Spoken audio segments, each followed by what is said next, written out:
DB প্রধানকে সরিয়ে দেওয়ার সঙ্গে মডেল মেঘনা আলম ইস্যুর সংশ্লিষ্টতা নেই বলে জানিয়েছেন স্বরাষ্ট্র উপদেষ্টা অবসরপ্রাপ্ত লেফটেন্যান্ট জেনারেল জাহাঙ্গীর আলম চৌধুরী। সচিবালয়ের সাংবাদিকদের এক প্রশ্নে স্বরাষ্ট্র উপদেষ্টা কথা বলেন।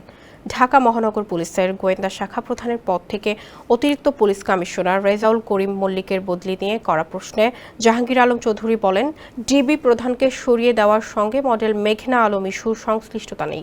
এটা রুটিন প্রক্রিয়া। কেউ দায়িত্বে আসবেন, আবার কেউ চলেও যাবেন। সাম্প্রতিক পুলিশের লোগো পরিবর্তনের বিষয়ে তিনি জানান, পর্যায়ক্রমে পুলিশের পোশাক ও লোগো পরিবর্তন কার্যকর হবে। স্যান্ডেলিনা সো, রূপচর্চায় আভিজাত্য। উপদেষ্টা বলেন, প্রথমবারের মতো জাতি, বর্ণ, ধর্ম নির্বিশেষে সবার অংশগ্রহণে চৈত্র সংক্রান্তি ও পহেলা বৈশাখ উদযাপন হয়েছে। সবার সহযোগিতায় নিরাপত্তা বাহিনীও ভালোভাবে কাজ করতে পেরেছে।